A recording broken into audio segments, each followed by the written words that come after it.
Bien. Eh bien, écoutez, on va commencer pour cette dernière table ronde. Déjà, merci. Après 2 jours intenses de débats, d'échanges, de partage, merci à celles et ceux qui sont là ce soir. Merci beaucoup. La barre est haute sur le sujet, mais je suis sûr que nos intervenants voilà, auront de quoi vous tenir en haleine jusqu'à 19 h. Et après, vous serez libérés après ces 2 jours. Donc, merci à vous de votre présence ici ce soir. Merci aux équipes du Réseau Alliance aussi de cette invitation. Puisque le Pacte mondial des Nations Unies est partenaire non seulement de l'événement, mais aussi de votre réseau. Merci Marie-Hélène et toute l'équipe. Et je suis également accompagné de collègues ici dans la salle que vous avez pu croiser pendant les 2 jours sur le stand, Anne, Émile et Élie. Et merci à eux d'avoir assuré 2 jours de présence. Table ronde, changer le monde, pas le climat, quelle stratégie pour la transition écologique et sociale? Alors je ne sais pas si 1h30 suffit.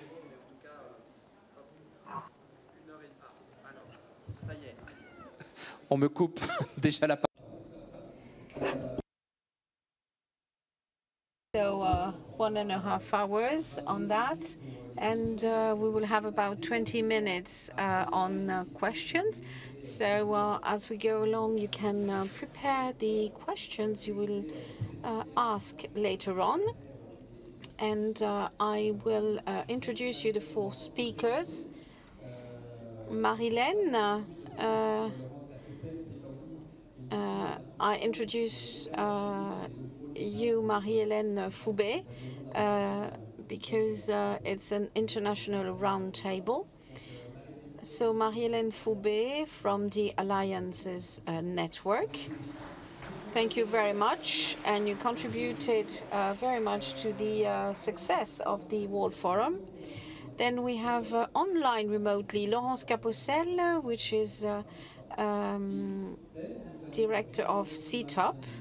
We have Jean-Jérôme Semat, which is CEO of France Alpha Laval. And then we have David Laurent, which comes from Entreprise pour l'Environnement, which is a network of 60 companies. Well, on the subject, they asked me to do something which is quite complex. So they asked me for an introduction, and this is, I would say, my contribution in order to open the debate. And, well, change the world, it's something which is very ambitious. And maybe it's an ideal for everyone, if you think about it. It's an ideal, and we all want a world which is more sustainable. And each generation dreams of having another world. And each generation actually does the same. And we will go be realistic and ask for what is impossible. And the old world is behind us. So those are slogans of 1968. So they already wanted to change the world. I don't know if they succeeded, but then we had in the 70s the petroleum war, the oil war. Then end of 1999, we have the Berlin Wall disappearing. And then in the year 2000, we have period where young people wanted to be involved in humanitarian activities and in emerging countries. And we will have to wait for 2008 to become conscious of its fragilities. And nevertheless, youth went on being as a militant, but changed fights and changed themes. So they had to face climate change, fighting for inequalities, gender fights, and young people engaged for all types of fight. And we still have in mind the Greta Thunberg phrase, which is "How dare you?" The good news is that with all this involvement, we try to build a new conditions of collective life. We have new fights, and fighting is to change the world. And this youth is want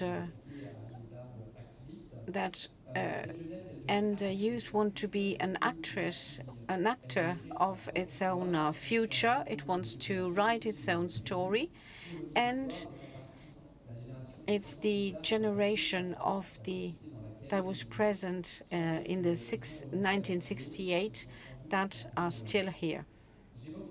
So we're speaking about young people, but youth in the singular does not exist. But facing all the transition, the climate changes, and the threats we need to face, we all try to find answers, because the planet is saying that the good times have finished, and we need to choose. Either we act or we will die. But with all the countries in the United Nations, the equation is quite complex, and everyone is trying to save its own world. As we are used to democracy, to debates, to confrontation, to compromise, but humanity still goes on, and very concretely, the climate change, and we need to reduce by 2030 our CO2 emissions, and by 84% by 2050. In other words, if humanity emitted so much CO2 since 1750, we'll have to emit much less. And we have difficulties to adapt. But what to say about the most vulnerable? They try to migrate, and in Europe, we try to protect on the other side of mass migration. Do we accept to create injustice at planet scale and to legate to the future generations conflicts, social conflicts, military conflicts? And here I can find all the fights are linked together. In the past, in 2018, France experimented a Cartesian crisis, the yellow jackets, because actually the government decided to increase the price of petrol. So that was quite legitimate, as we did for wine and smoking. But actually, petrol is something which is necessary for all the people. Apart from taxes, and we are well accustomed as French people to having taxes, we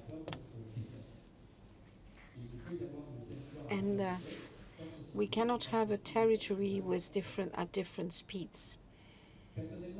Personally, I don't think that the majority of Europeans are not willing to change the society, and we're trying to find the consensus, which is not difficult, which is not easy to find. And in a way, we have some extremist parties that are quite unanimous in order to give French people a quality of life. And the political opinion is doubting, and a quarter of French people think that climate change is not the result of human consequence, and they think that this is the result of a complot. I see that, but we have to do with it. This is why we have to make a shared diagnosis, and they are existing with the Agenda 2030 by the United Nations, and we wanted the idea is to have an inclusive and sustainable world by 2030. This is what we call the Green Deal in order to have a content. And this is the political answer to offer to Europeans better conditions of life by 2050. As we know, the stake is very high, and the program of the United Nations before the COP 2028, the involvement of countries is not sufficient. So we're far from getting to there. And when you think about the temperature from 37 to 80, you have fever, and it's about the same for the planet. It is suffocating, and the animal world is paying consequences. And our collective responsibility is enormous. States, social society, companies, we all need to act. And this is what we're going to talk about this evening. So how the companies can or must act, how do you integrate in a collective agenda, and how to manage growth with the future of our planet. So do we need to favor the climate change, and what type of transition and what means do we need to implement? This is the program for our speakers. So we will try to be practical and pragmatic.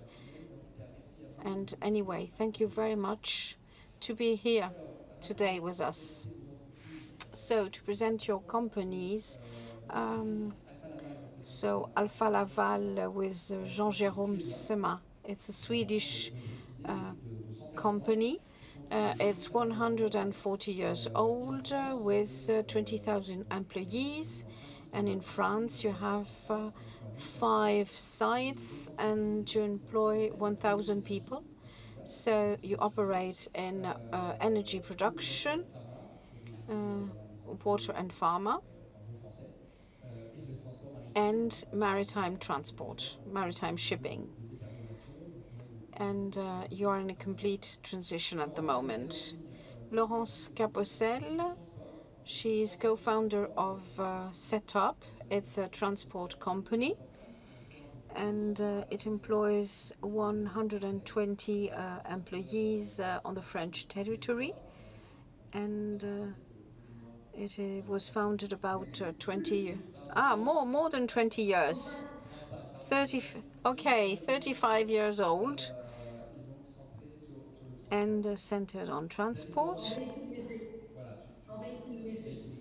in light vehicles.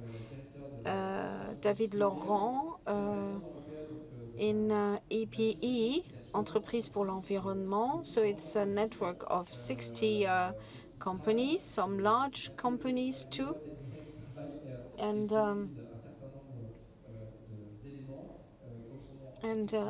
as we say, so companies for the environment, you're focused on the environment. And Marie-Hélène, we all know you, and you will be our witness for those 2 days. I will start with Jean-Jérôme.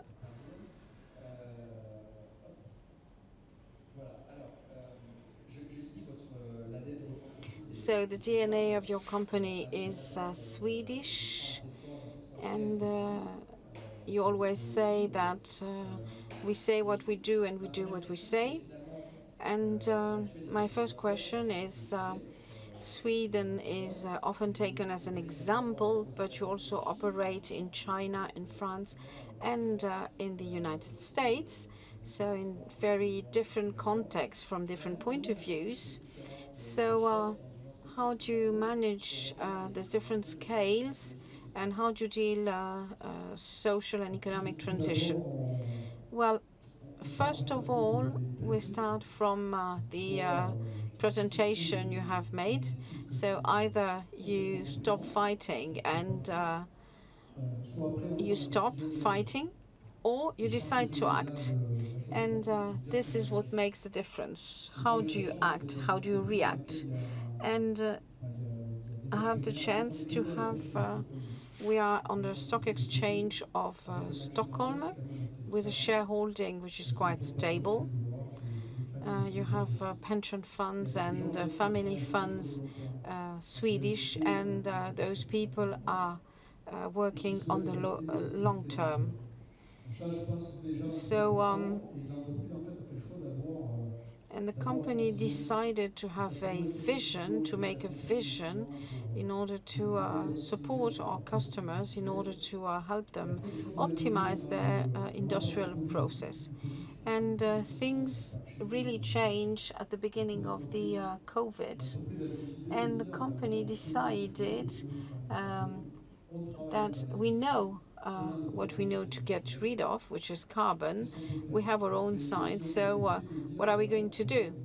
And actually, we decided to reach neutrality by 2030 and reduce by 2030 by 50% our scope 3. So what we do towards our customers, and actually we support and help them in this decarbonization approach. And at the beginning, you said we had to be an example. We were speaking about having a mix in the panel. And we said that we couldn't say this to our customers, advise our clients without applying it to us. And this is also a very Swedish behavior. And you have the ambition of the group, and then you have a lot of autonomy as the manager of a country, we need to be piloting. And we've done 3 things mainly. The first thing is then you need to train to the culture of your organization, then you need to measure, and then you need to act. So actually you must help people understand what we're talking about.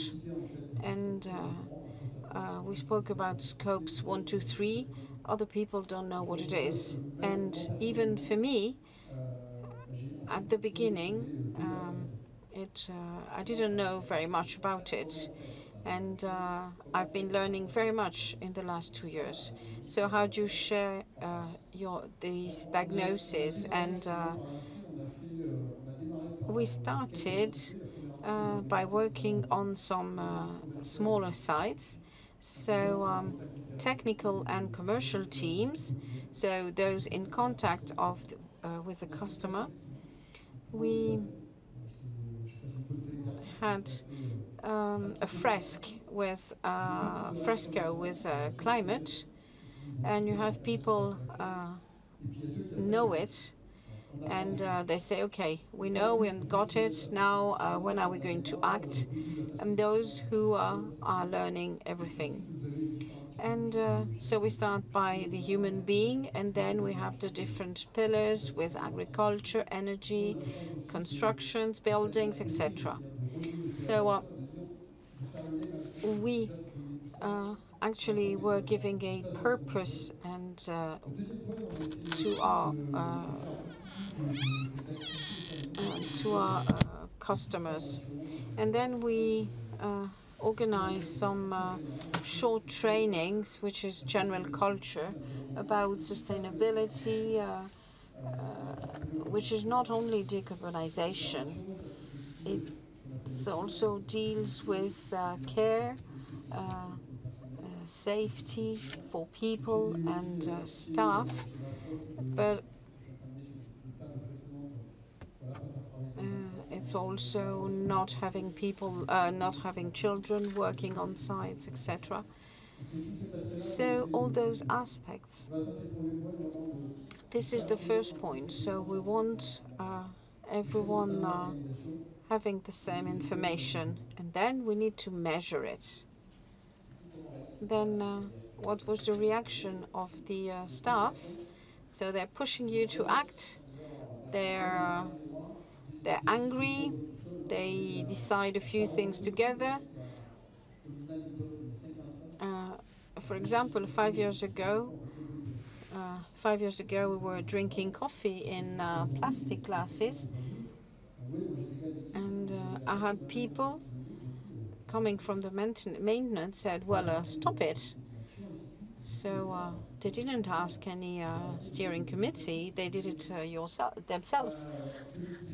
And in 2017, all our purchases were with renewable energy.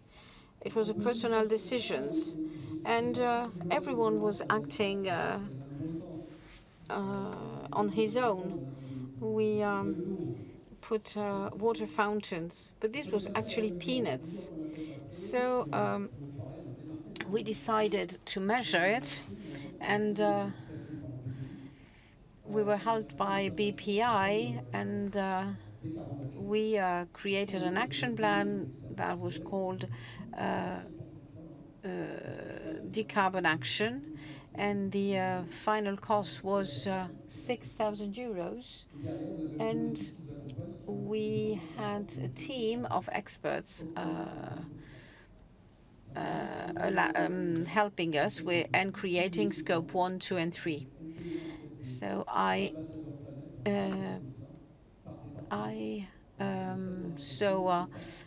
recruited some kind of planet ambassadors, and this helps to know things. And what we understood is that internal emissions are quite limited. So it's scope 1 and scope 1 and 2, but the most important is scope 3, that is the products.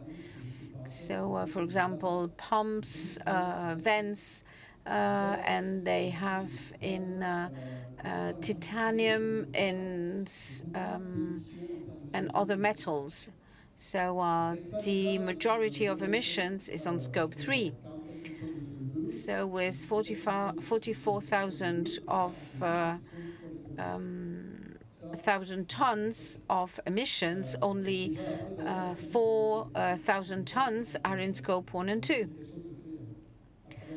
So this is why measurements were very useful. So it was an action from the public sector in order to support the private sector. Laurence, here you have an example of a medium-sized company.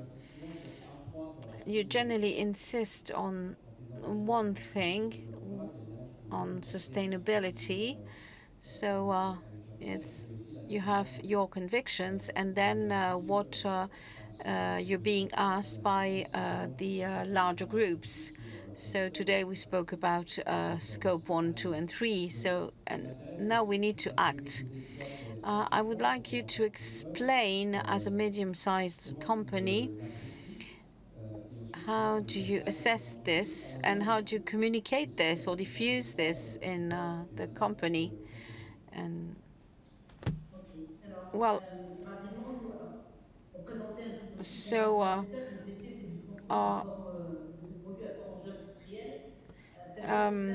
we transport products, industrial products, and of all types of sector, energy, aircraft industry, etc. We are in France and We transport even outside France. The headquarters and all the administrative departments are in Grenoble. And all operators are equipped with masters or light vehicles. There are about 20 operators at the moment. And we have the largest fleet on the national territory. And on average, a transport is 150 kilometers. We are not in charge of the last mile. We just transport, for example, a joint for a nuclear plant. We are 35 years old, and when I speak about our DNA, it's we were 2 people, and now we are 140. And we have 5 values, and 2 of them are very important. We've always been managing our company following some sustainable development.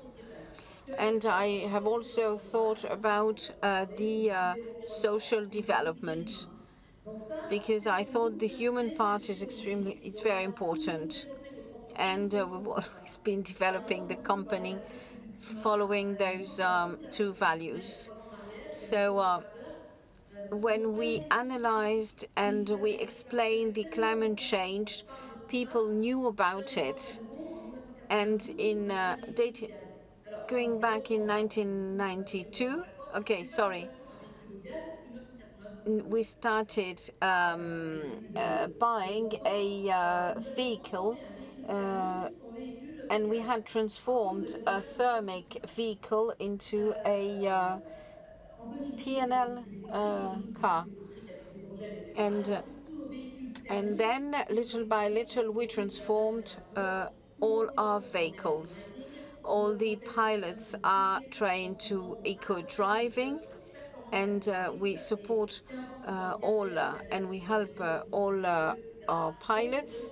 And we also work with ADEME. So this is really in our DNA. And 50 years ago, I said, well, we need to measure all this. And the 9 departments, we have been certified with all certifications by ISO. And and we pilot the company using this. And the departments work with more than 600 types of different information. And this is to guarantee the safety of our employees. And I speak about the pilots.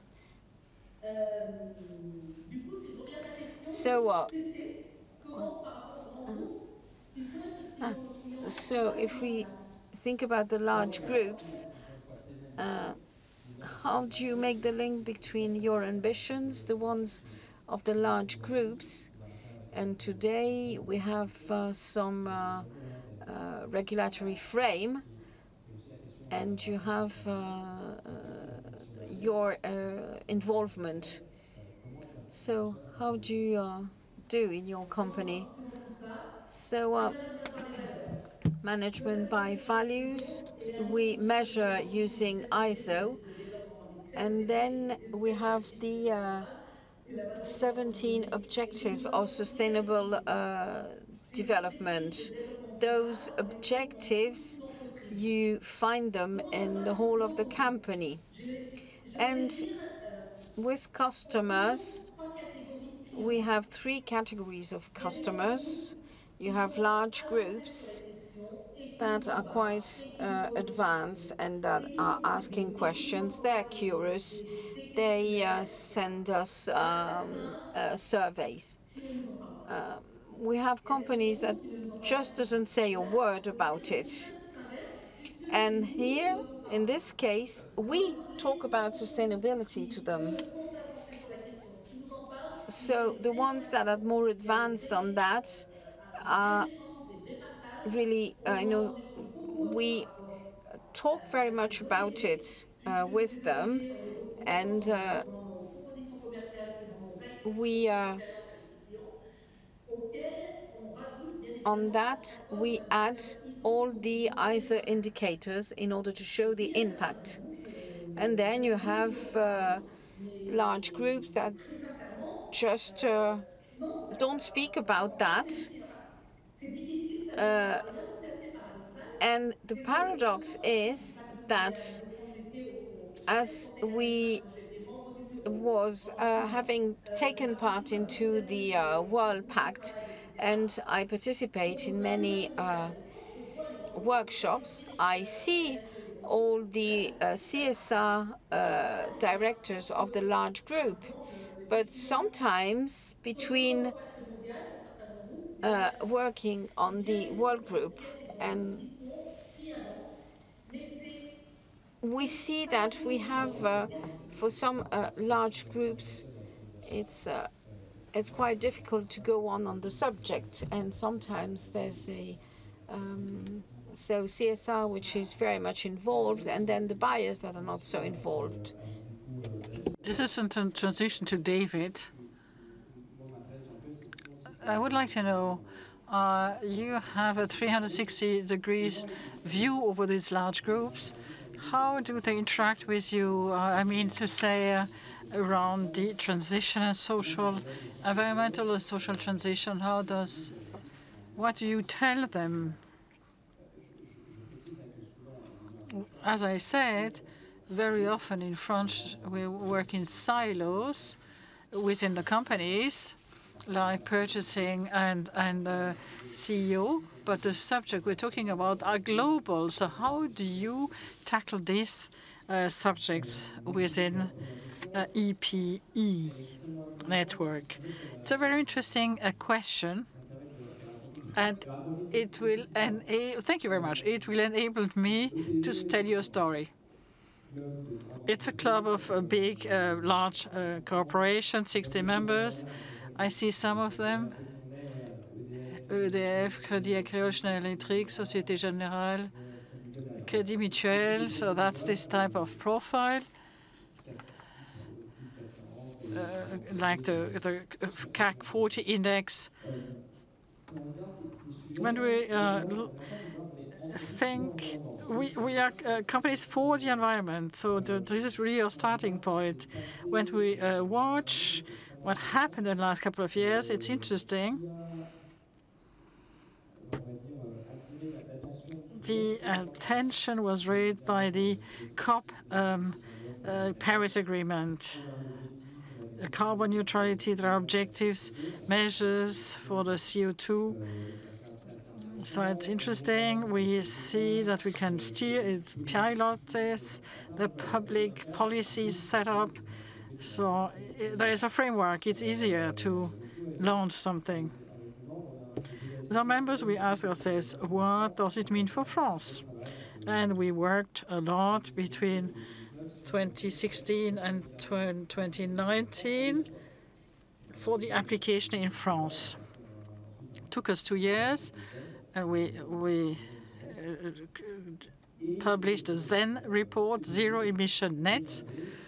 It's possible, we can do it, but it is a major transformation process, and this is where it becomes interesting, because the conditions for the success to reach the point is that we need to speak figures, job, attractivity in new fields. How do the CSR and climate directors react? Do they say, okay, that's impossible, or it's possible? Is it feasible? How am I going to convince my colleagues, or let's go for it? Yeah, but it's difficult, but it's a huge opportunity. So what do they say?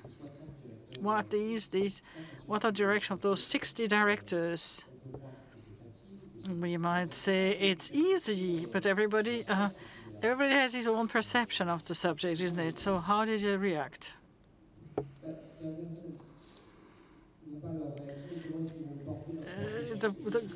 It's not a question of reaction.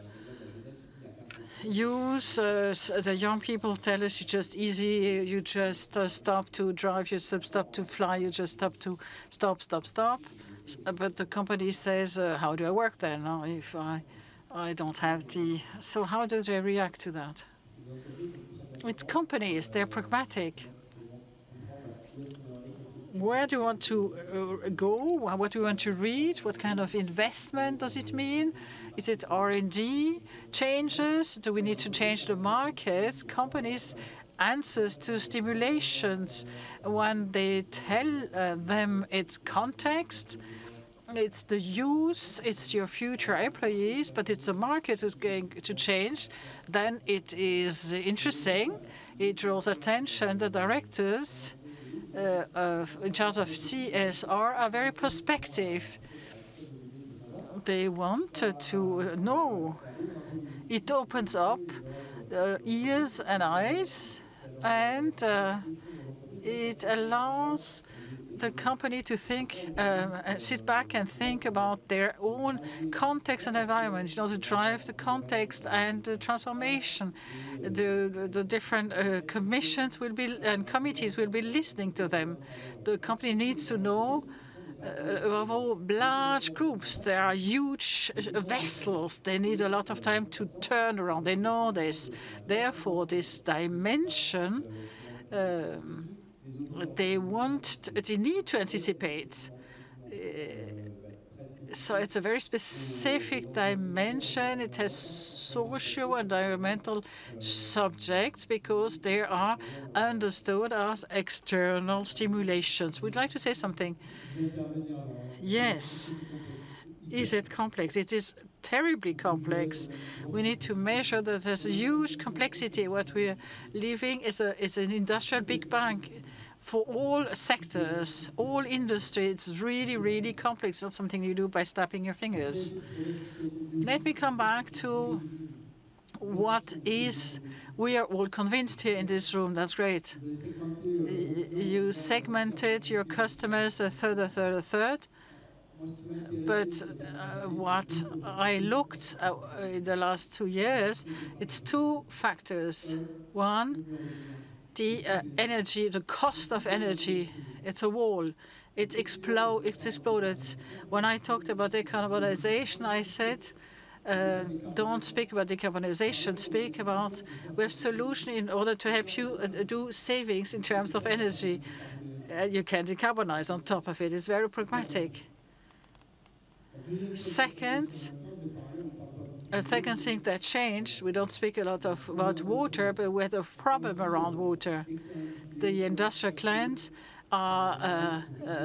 need to reduce their water consumption. Réal is very adamant on that. The second issue, you said, there is a lack of resources and manpower. So people are companies are pragmatic. There are a lot of young people here the whole day. They need to know more about the difficulties. We were all young, but the long time a company needs is difficult to understand for the use. Yes, but when we show we're in action, we give sense, and we're doing things concretely daily. We'll talk about the sense later on. So the second aspect, that was it. It drives, it helps the large companies, corporation to move. Total Energy changed completely. Their communication, their action changed. You might like it or not, but one of their objectives is to continue recruiting in engineering schools. Otherwise, they don't recruit anymore. If you don't have human resources, you stop working. A company, at the end of the day, is men and women. Let's go back to the human factor. David, we were talking about the social and environmental transition. It's the equitable transition. This is it. EPE, 60 directors. What do you do? How do you do? How do you go about it?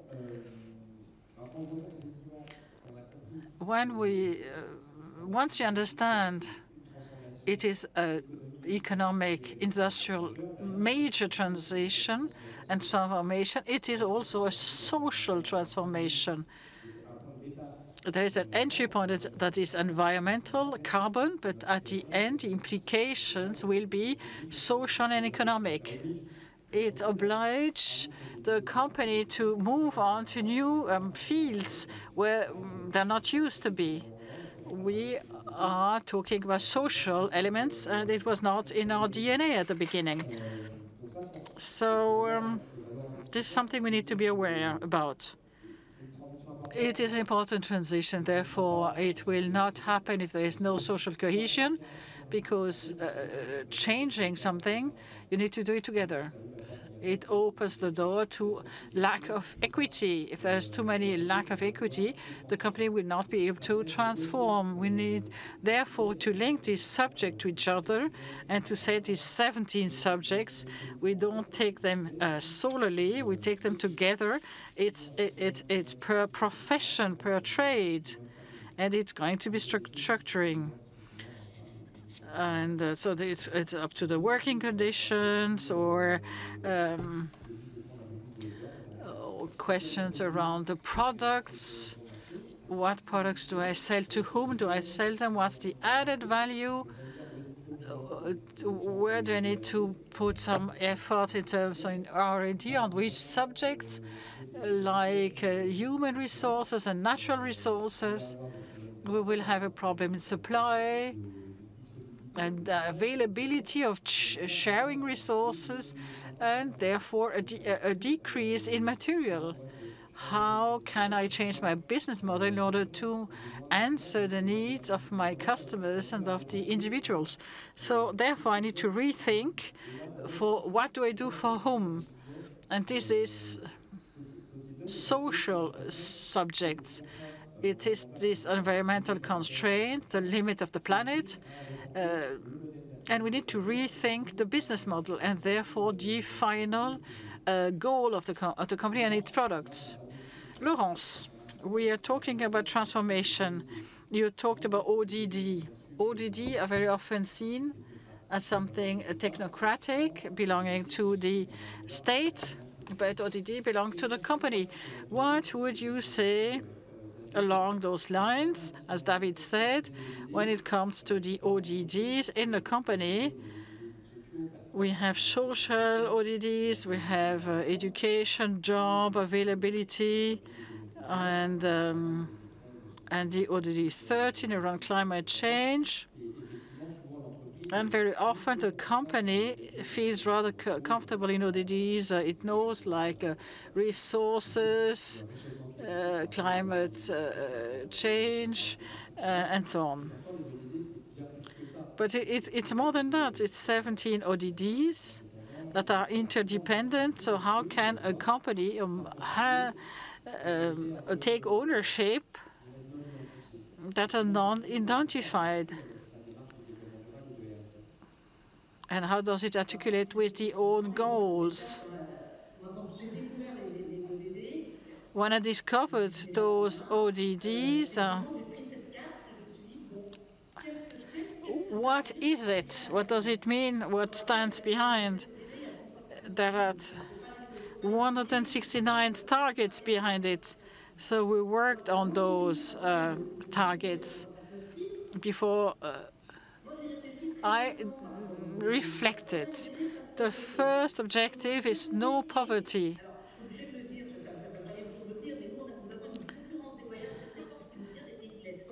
We have a strong competition from the east, the biggest fleets are in France.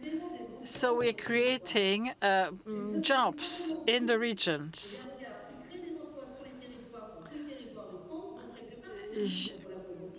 You fight against poverty. We help an NGO for scholarships for girls. We look, but creating jobs in France, yes, that's what I do. And I went through all these objectives of the UN, and I thought we answer all these objectives of the UN.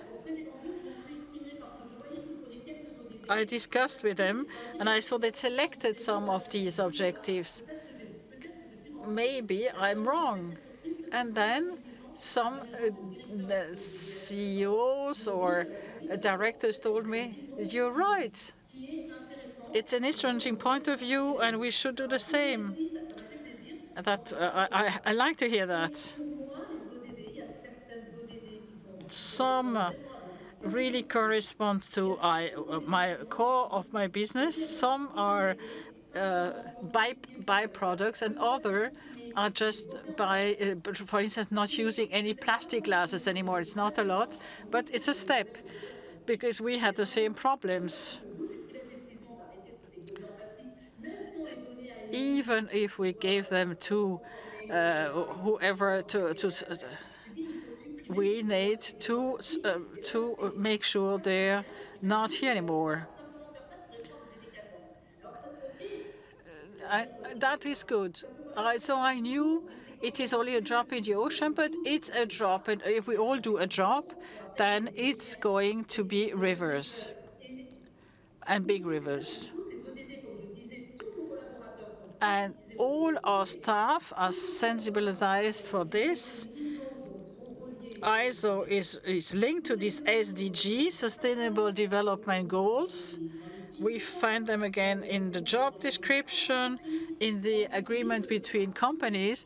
These goals are everywhere, Sustainable Development Goals.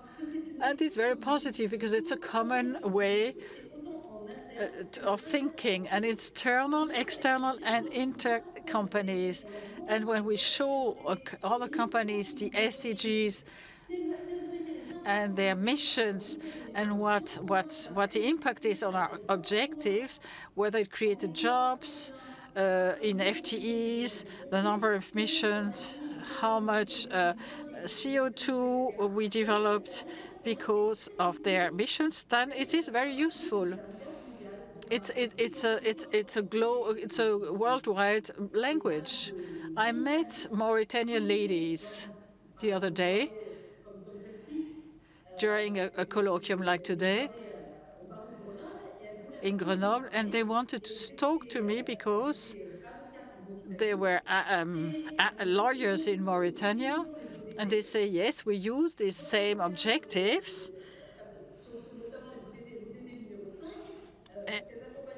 because we are accompanying ladies who want to divorce in Mauritania. That was really interesting. And this is where we understand each other.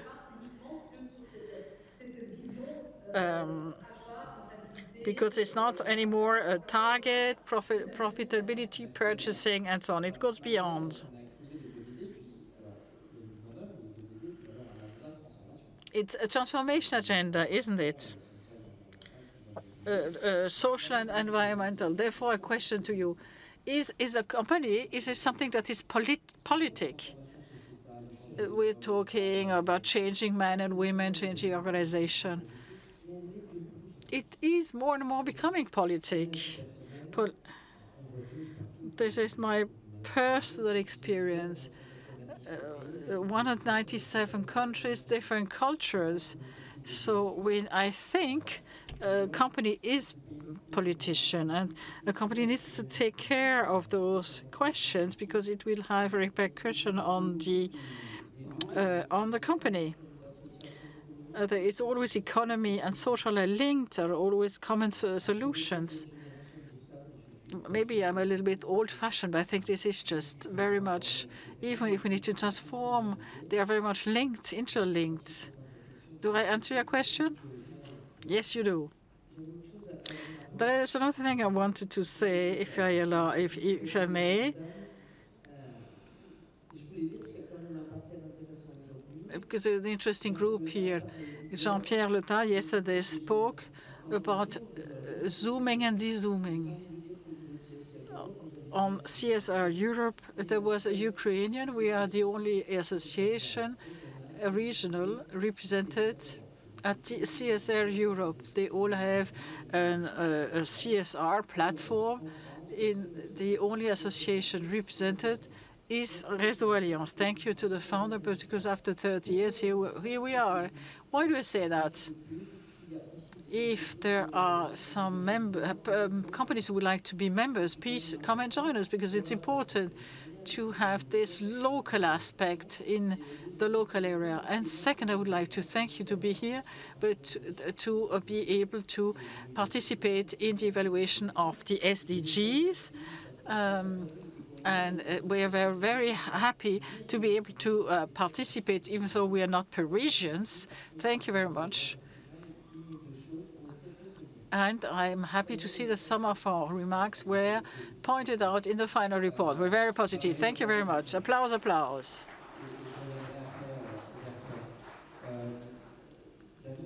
David, let me ask you another question, differently.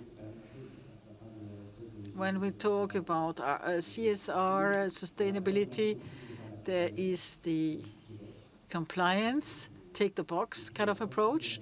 And then there's the voluntarist approach, like the SDGs.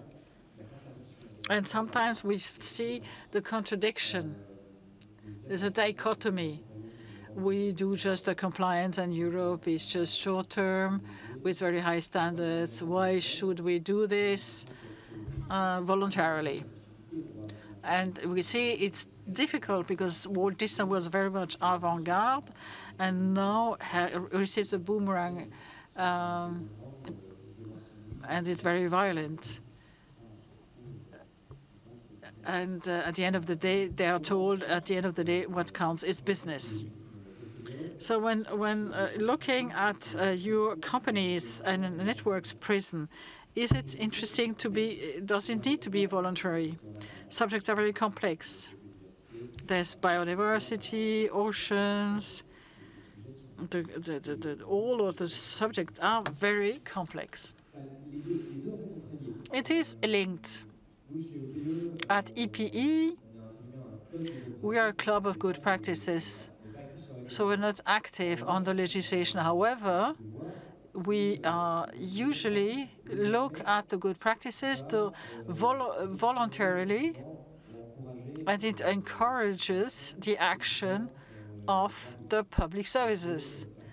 Because if there is already some experience, if some large companies already experienced and tried and looked at the barriers, then it's easier and it will be more efficient to send a new law.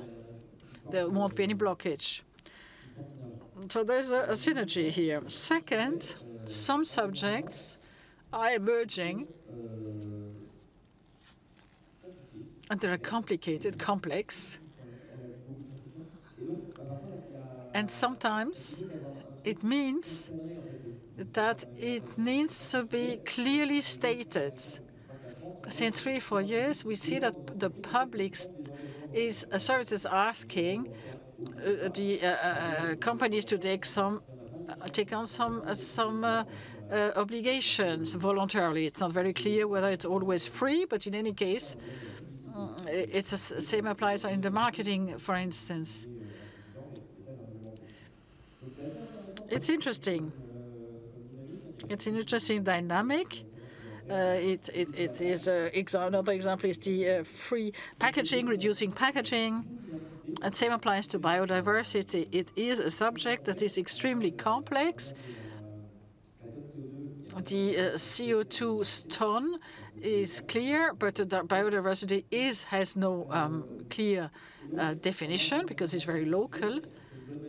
And having some experiences is interesting because we are then in the position of looking how does it look like for me in my context, Act for Nature, and the companies are validated by stakeholders, external stakeholders. This enables to go beyond just a normative kind of approach. The voluntary aspect is important. And at the end, we need some mandatory things, above all when it comes to transformation. It gives a direction. We have the Green Deal, that's good in Europe. But not doing anything would be a step behind. The ecological transition is running in order to stay where we are today, because we are falling behind. So there's a lot of things to do. Therefore, the regulation will help the companies to have a direction to secure for their investments. Like, for instance, last month, Vichy Schnack in the UK began to say they might reduce the standards in the automotive industry. They reacted right away. They said, since years we made investment in the industry in order to, we don't want to change now. And that was possible because there were clear roadmaps from the CEOs. Your group is very international. You want to change the world, but it's very much linked to values. We are international, but we always look at our national values or European and Western values. How do your colleagues from the US or from China react? We have another perception of capital, of material things. How do you go about with your other colleagues from other continents? We want to change the world. Do they share the same world vision? Yes, I'd say yes. Locally, it's not the same legislation.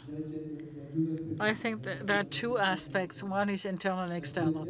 Internal, the group decided, so we go for it. We follow. Each country will do what they can. But then the markets answer or react in a different way. I'm in charge of France and of 26 countries in Africa. But we bring in things, specific assets to Africa around development in a specific industry. Like an example, we have clients who do fruit juice. They have the pulp of the fruit. They set up a specific company where they raise flies. In northern France, it's the same. In Ghana, there is one. And then they transform this in order to do some food for fishes, for fisheries. So there's a whole kind of sectors developing. It is a way to answer to these. And if this solution exists on the market and there's the will, you can answer to it. You can correspond. It's just a question of scale. Well, in Africa, it's interesting because outside EU, we kind of are in a jail. We barricade ourselves. How do they react to all this? This proactive way to wanting to change the world. We destroyed the world too in the past through our industry. They still have to. They are still victims of our industrialization. How do they react? Because we tell them now it's the end. You need to decarbonize. So their vision of the world is probably very different from ours. I can't speak about Africa in general. It would be too different. Morocco, for instance, very pragmatic in its approach. They have a strategy since years of decarbonizing its industry. It's not at all linked to for environmental reasons. It's just their opportunity to export to Europe. They are 14 kilometers from Europe, just the country next door. It's very interesting. This is their strategy. Therefore, they have the big goal. It's a challenge. Western Africa, it's more complicated, more complex. It's challenging.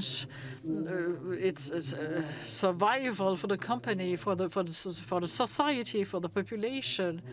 It's corruption. It depends on the country. There are a lot of countries that have problems. Marie-Hélène, at the end, since 2 years you've been here, you've listened, you've discussed, you've heard the panelists, you've discussed with the panelists. There's a lot of talk around transformation. It's very complex. How do you see the future? We talked about the youth. Youth is worried. We've seen young children preoccupied. What is your message after these 2 days beyond the panels for the future? Short term, for the first of next years at least. It's going to be difficult because I'm a bit tired, I must say. I'm very happy this year. I'm rather optimistic. The World Forum this year brought 2 things this year. This is the return to it's moving. It's really moving, and it's not only a question of the youth. Youth is moving. When the children responded to the different social goals, it is great. They know the privatization. And your reaction is great. You asked me, you're flying to New York, but the children here, they told me, he goes to New York. I didn't tell him he's flying to New York. That's not good. And I come to the same idea of Jean-Pierre. So the Zoom of children here and someone coming to speak about UNO. I think for children and youngsters, this is very positive. And actually, I have seen a very large public during those 2 days, because you have administrators, and they all say we had moments with very high emotions. And then we even had a singer that brought some poetry. This is the first message. The second thing I heard is that everything is complex, and it's just like a wheel that is turning around. And when you touch something, you touch something which is even complex. But I feel very optimistic. I'm not an engineer, but in France, which is a very administrative country, I think we need to rediscover this, and we need to be very optimistic for the future.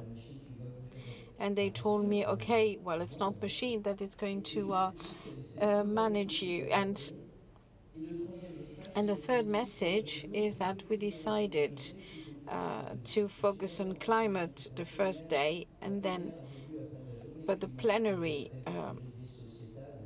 was at the end of the first day, and from climate we went speaking on society with that younger lady coming from the mine territory, and going from climate going to society means that we cannot separate we cannot separate both, and I keep saying that it is urgent, and the companies must move and move. Then we need to give the pace. But when there is real emergency, we've seen that with the lady from Ukraine. When there's a real emergency, people act and do what they need. Now we come to questions.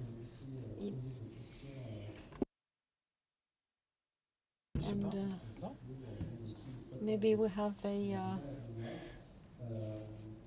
some questions.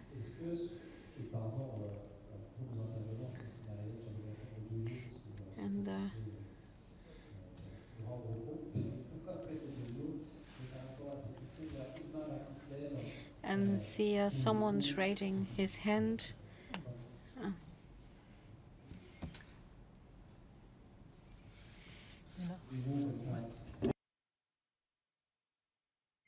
Okay, I'm a student at EDEC.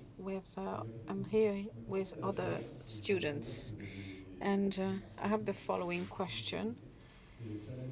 The challenges for collaboration, for future collaboration, we had a lot of interesting information.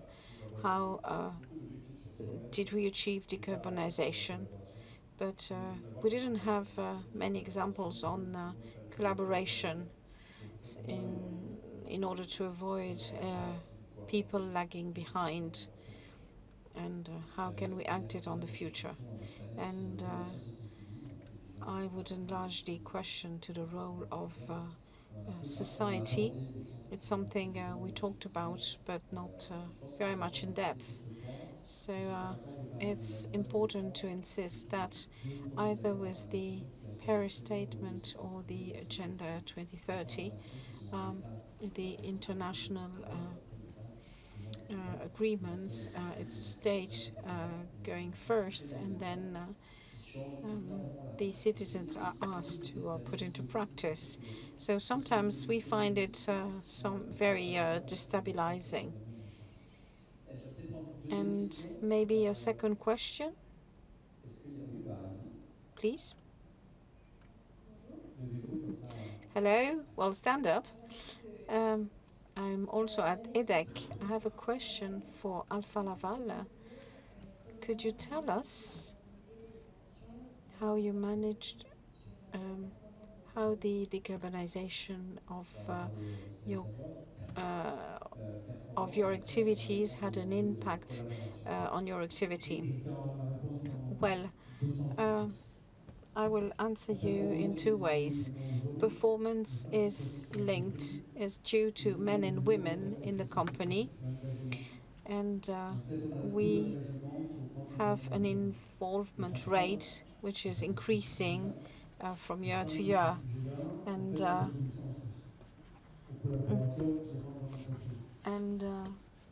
this is in link with the employees that work in the company. Then we give solutions, and we can offer solutions. And the turnover was about 4 billion, and now we're getting to 7 billion, and by 2030 we should achieve 10 billion. So there's a financial performance, and this allows us to recruit and to work with more people. So as for collaboration, maybe Laurence wants to answer. So who would like to answer to the question on collaboration?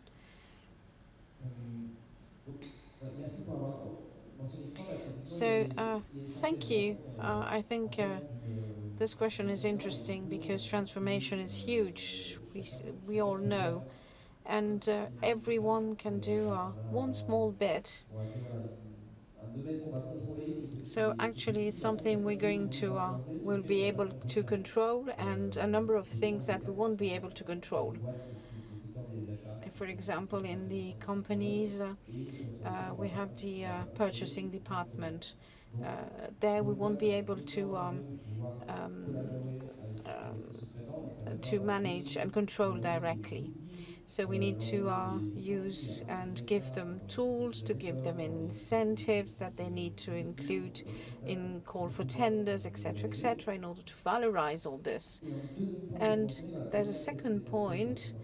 So apart from the business side, there's another subject which is very complex, and collaboration is essential. A company does not have all the necessary skills in its territory, and we see that as an association, and we notice that we have different committees that are being created. For example, we have had critical friends, for example, and actually this allows to have to have an direction. And for example, we had created a meeting between students and people, and yes, people from the CAC 40 index companies. And at the moment, we have some meetings and some collectives within the companies. And actually, the idea is to get rid of limits, of mental barriers. And besides, we can go do on our own, but the aspect of collaboration will be more and more important as we go on. So we need to inform, but also train. Please, how do you collaborate between medium-sized companies? Do you do this in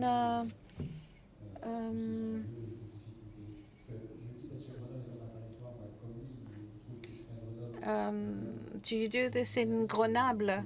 And in Grenoble, you have a very strong dynamic. Well, it's all about the same. So you have small and medium companies, and that are very much committed, and they move quite a lot.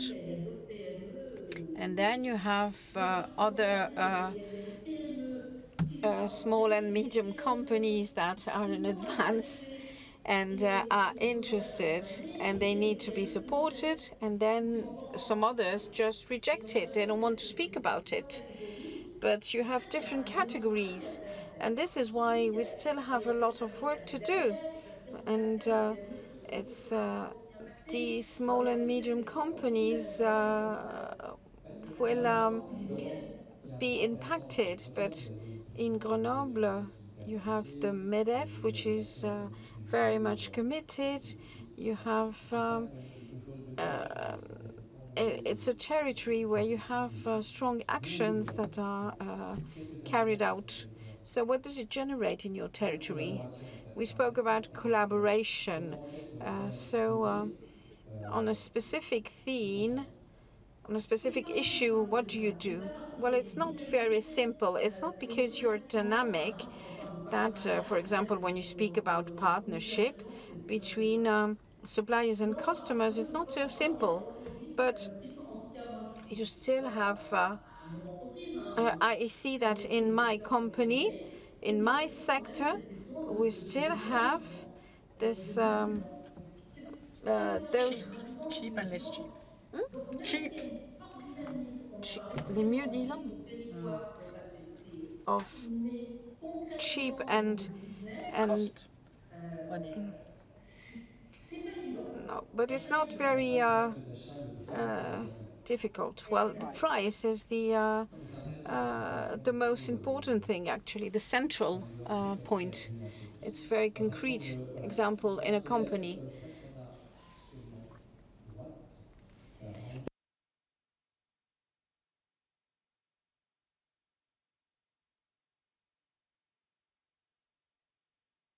I think is very important is that we need to create new ecosystems, and the companies cannot be the center of this ecosystem. Actually, we haven't found a means to create those types of ecosystems, and we need to try and animate. We don't have one actor in the center. This is very important. With the customer experience, we've seen that it's the final customer that was at the end. And this is what we have, and how do we commit those final customers with us? How do we onboard them? Hello, I'm Olivier Marlière, and I work in the pôle métropolitain de l'Artois. So it's a region of 650,000 inhabitants in the Pas-de-Calais. It includes 4,000 companies. And actually, we decided to work on a common basis, which is eco-transition. And we have a common label, and we are obliged to accelerate and to have access to our territory. We must have a CSR project. And I'm very optimistic, as you are, Marie-Hélène, and I think that youth is pushing us, and youth is pushing us in the right direction. And the question we asked ourselves, and someone wrote, when China is going to wake up green. So when someone is willing to go ahead, it's possible to achieve things. So we have new industry with electrical batteries, and when you think about electrical batteries, you have the impression of working in NASA, in a NASA plant. There's a lot of noise. So we also need to work on attractiveness of jobs. Of course, it is urgent to go ahead, and companies need to commit themselves. But we need to concretize this by new actions. And actually, we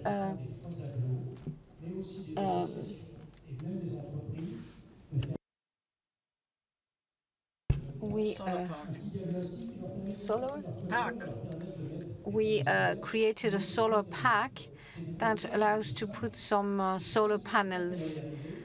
And so one step, another step, and then one action. And then we need to have some collective intelligence. We had some expertise. We create some training, either in Lille, but also we can create and have other trainings. So actually, mine was more a comment, and I really wanted to witness. So we spoke about the customer, and Jean-Jérôme, you have a lot of customers, and you also work with them on many subjects. What is your customer approach? So the customer experience is very important. It is at the heart of what we do in the product development. What I notice, and here I come back to the notion of scope 3, once you've understood that the products you offer and they have a scope 3, then you open other discussions. So I have some customers asking me, what is the the footprint of your product? So we'll work on palletization. And for example, we had a new product this year, and this is net zero. And we did it with another company, and the production of steel comes from green and renewable energy. It's just one heat exchanger. And we wanted to show the market that it was feasible. And now we need to do this, and at a competitive price. And if the customer is not going to transform and commit itself, well, you are meeting a need, but that's it. And for example, in heat exchange, you can everything is also based on maintenance very much. So this allows you to decrease by 2.5% your carbon footprint. And you have the owner of the company, and then you have the people on the sites for which that find it more difficult. And actually, we need to change habits. And complexity is not always technical. It is more often human. So you need some training. It's also use other tools or new tools. And you also need to see in return on investment, either financial return on investment, but also in decrease of carbon footprint. So, Laurence, the role of the customer?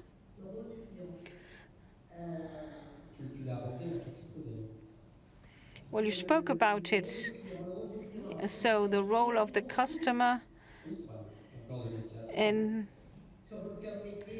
the core, at the core of my activity, what we find interesting is that the one that is actually making the order, or the one that is on the docks, is very sensitive to that. But for purchasing, it's much more difficult. Well, you have specific clients. We know we're not in B2B, but sometimes we see that the customer can be schizophrenic.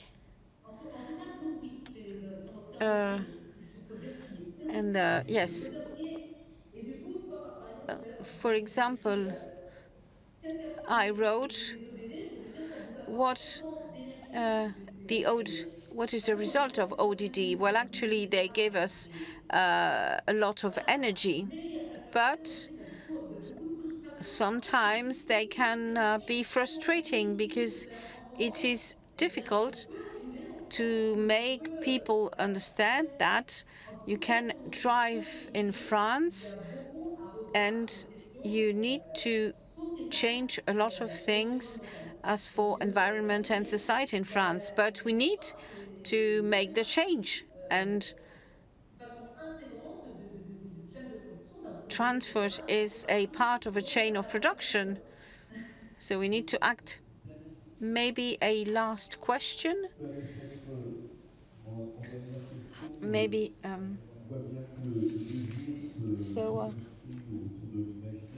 So desire is in link with imagination, and we see that over those 2 days we've had a beautiful perspective. Imagination is moving forward. The middle stand at the Industrial Revolution thought it would become prosperity for all in the 19th century, and today it's new fantasies like collaboration. It's just unavoidable to work together. Could you tell me, however, what are the key words of this fantasy we need in order to solve the 21st century? But that's a good question, but we need to answer a question around the ecosystem. Before it exists, the Pacte mondial exists. There are dialogues existing around the national, international, and local. And Laurence explained that beforehand. The EPA is an ecosystem too. What I'd say, it's not the difficulty of the ecosystem. We need now the ecosystem discussing about each other. Some are in competition, economically wise. They need to have visions, ideologies that are different. Why not? in the sustainable development, as far as I'm concerned, we don't understand exactly the same. It's not the same meaning behind the words. So I think the biggest challenge, what are we talking about? Sustainable development is often reduced to only global heating. But it's not only that. It's three items. It all works together: environment, social, and climate change. This is why I gave us as example the riots in France with the yellow jackets, because it was people didn't reflect before launching this measure. So I think the major challenge is the dialogue between the ecosystems. I wanted to ask a question too to all of you. Turn is running. There are small steps or utopia, which is not exactly the same question as you had, but it's Laurence, policy of the small steps or utopia? It's policy of the small steps, right? Alpha. Small steps or utopia? I'd say we need to change the scale. It's both. Utopia is a vision. I think we have a vision. We share this vision. Now it's time to change the scale, at least in the industrial world. Acceleration scale, different scale. So, no, it's not a new utopia. It's pragmatic and realistic. David, would you like to? Utopia, yes. Small steps, yes. Small steps, yes, but soon. It's jogging. It's rather a marathon in a couple of hours. Right. And then I would answer this question around the fantasy. It's important. We were talking about the final balance. We were at the final customers, I'm sorry. And we are working on this subject. How do we embark on board the teams? 2 years ago, we worked with marketing directors on what are the fantasies around the ecological transition. Today, we are guided by wellness through consumption, the way we transport, the way we eat, the way we live. And we identify the stereotype of the ecological transition. It's the meat eater, the beach at the end of the world. We need to identify the stereotypes that are not always conscious, and we need to propose alternatives, and we need to do it with marketing directors who then continue thinking around this. It is on our site, epe.org, presentation for communicant. It's really interesting because it helps thinking out of the box. You won't ever look at promotion and publicity the same way. Marilyn, the word is yours. Small steps or utopia? Utopia.